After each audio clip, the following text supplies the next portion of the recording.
હવે ઉદાહરણ 1.8 10⁻⁸ કુલમ અને -10⁻⁸ કુલમ મૂલ્યના બે બિંદુવત વિદ્યુત ભારો અનુક્રમે Q1 અને Q2 એકબીજાથી 0.1 મીટર અંતરે મૂકેલા છે. આકૃતિમાં દર્શાવેલ A, B અને C બિંદુઓએ વિદ્યુત ક્ષેત્ર ગણો. A, B અને C આ ત્રણ બિંદુઓએ આપણે વિદ્યુત ક્ષેત્ર ગણવાનું છે. અને Q1, Q2 અને C એનાથી બનતો જે ત્રિકોણ છે એ સમબાજુ ત્રિકોણ થાય છે. એ આકૃતિ પરથી આપણને સમજ પડે છે. તો હવે આપણે Q1 અને Q2 ના મૂલ્યો આપણને આપેલા છે. એક ધન વિદ્યુત ભાર છે, બીજો ઋણ વિદ્યુત ભાર છે. બંને મૂલ્યની દ્રષ્ટિએ સમાન છે. તો હવે જુઓ કે સૌથી પહેલા આપણે A બિંદુ પાસે નું વિદ્યુત ક્ષેત્ર ગણીએ. આ A બિંદુ પાસે, બરાબર? તો આપણે Q1 ના લીધે ક્ષેત્ર અને Q2 ના લીધે ક્ષેત્ર ગણવું પડે અને પછી બંનેનો સદિશ સરવાળો, બરાબર? તો E પાસેનું ક્ષેત્ર EA. તો પહેલા Q1 વિદ્યુત ભારને લીધે લાગતું અથવા તો મળતું વિદ્યુત ક્ષેત્ર. તો K Q1 upon R1 square.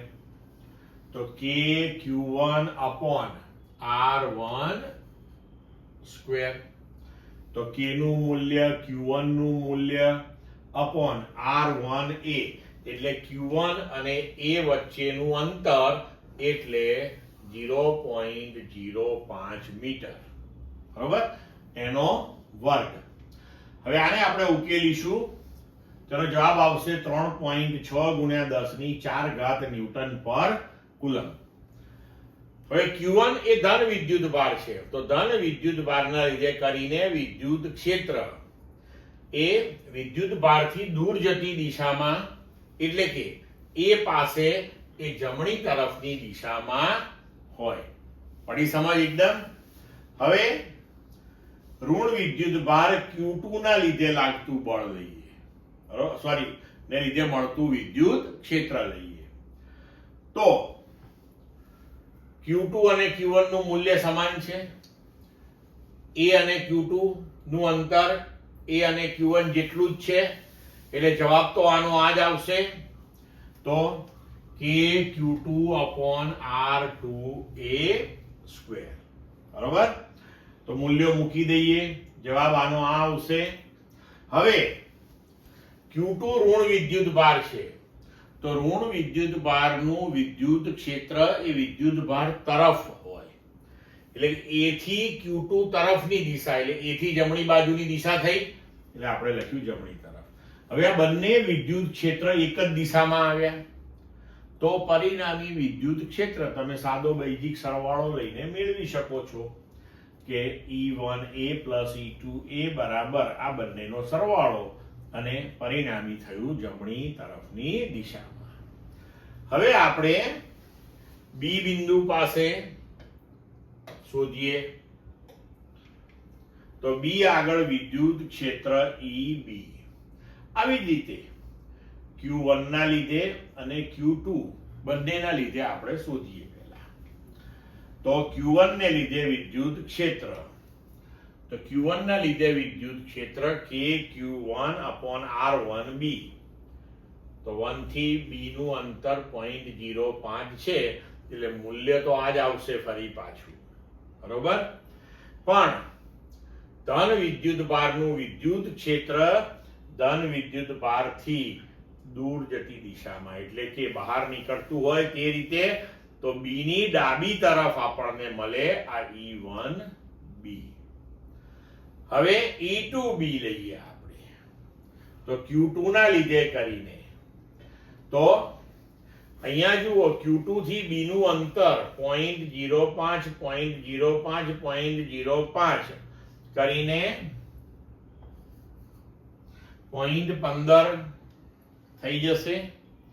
હવે આ સમીકરણ Q2 upon R2B square એમાં મૂલ્યો મૂકી દઈએ અને તેને ઉકેલીશું તો મળશે 4 × 10³ ન્યૂટન પર કુલમ. હવે ઋણ વિદ્યુત ભારના લીધે કરીને વિદ્યુત ક્ષેત્ર વિદ્યુત ભાર તરફની દિશામાં એટલે B થી Q2 તરફ એટલે કે B પાસે જમણી તરફની દિશામાં મળશે. હવે આ બંને વિદ્યુત ભારો પરસ્પર વિદ્યુત ક્ષેત્રો પરસ્પર વિરુદ્ધ દિશામાં થયા. તો હવે અહીંયા આગળ બંનેની બાદબાકી લેવી પડશે આપણે. તો જો આ 3.6 × 10⁴ અને આ 4 × 10⁻³ એટલે કે આ નાનું છે આ મોટું છે. તો મોટામાંથી નાનું બાદ કરીએ અને પરિણામી દિશા મોટાની મળશે આપણને. તો હવે બી આગળના કુલ વિદ્યુત ક્ષેત્રનું મૂલ્ય E1B - E2B. તો અહીંયા આપણે આ E2B જે છે એને 4 × 10⁻³ છે એને મેં લખ્યું છે અહીંયા 0.4 × 10⁴ એટલે સરળતાથી બાદબાકી થઈ શકે. 10⁴ કોમન લઈ લો તો 3.6 - 0.4 એટલે 3.2. હવે પરિણામી ક્ષેત્ર જે છે એ મોટા ક્ષેત્રની દિશામાં આવશે એટલે E1B ની દિશામાં. E1B ડાબી તરફ છે તો B પાસેનું પરિણામી વિદ્યુત ક્ષેત્ર આપણને ડાબી તરફની દિશામાં મળ્યું. હવે આપણે C પાસેનું શોધીએ. બરોબર? તો C બિંદુ પાસેનું વિદ્યુત ક્ષેત્ર આ C બિંદુ આપણું અહીંયા. બરોબર? હવે પહેલા Q1 અને પછી Q2 આ બંનેના લીધે ક્ષેત્ર. તો બંને મૂલ્યની દ્રષ્ટિએ સમાન છે Q1 Q2. બંનેથી C નું અંતર પણ સમાન છે. તો મૂલ્યની દ્રષ્ટિએ બંનેનું વિદ્યુત ક્ષેત્ર જે છે એ સમાન આવશે. E1C E2C કે Q નું મૂલ્ય અપોન અંતરનો વર્ગ એટલે એનું મૂલ્ય આવશે 9 × 10⁻³ પણ Q1 ને લીધે ક્ષેત્ર E1C C થી બહાર નીકળતી દિશામાં એટલે કે Q1C વાળી દિશામાં. Q2 ઋણ વિદ્યુત ભાર છે એટલે વિદ્યુત ભાર તરફ તો CQ2 દિશામાં આવશે. બરોબર? તો હવે આપણે અહીંયા આગળ પરિણામી ક્ષેત્ર શોધવા માટે જો ઘટકો લઈએ આના તો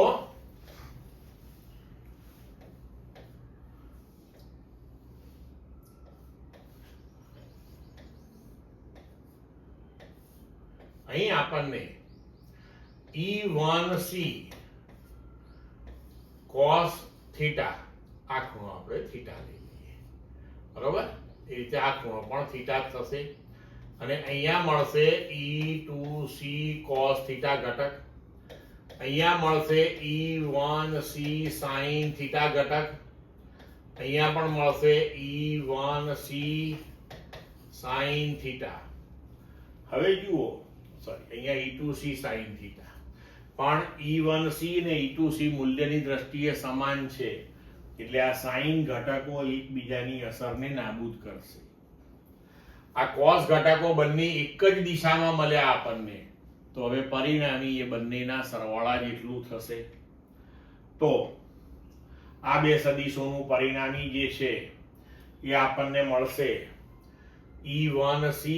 હવે આ ખૂણો 60 છે આ 60 અને આ પણ 60 એટલે અહીંયા આપણો θ બરાબર 60 ડિગ્રી થઈ જશે. બરોબર?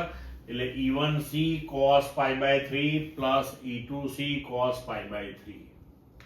તો cos π/3 એટલે 1/2 એટલે હાફ થઈને 1 થઈ જશે. બંને મૂલ્યની દ્રષ્ટિએ તો સમાન જ છે એટલે પાછું આનું આ જ મૂલ્ય આપણને મળશે. અને અહીંયા આકૃતિમાં આપણને દેખાય છે કે બંને પરિણામી જે આપણને ઘટકો મળ્યા એ C થી જમણી તરફની દિશામાં છે એટલે કે પરિણામી વિદ્યુત ક્ષેત્ર આપણને C થી જમણી તરફની દિશામાં મળશે. ક્લિયર મિત્રો? તો બધા જ વિદ્યુત ક્ષેત્રો આપણે શોધી લીધા.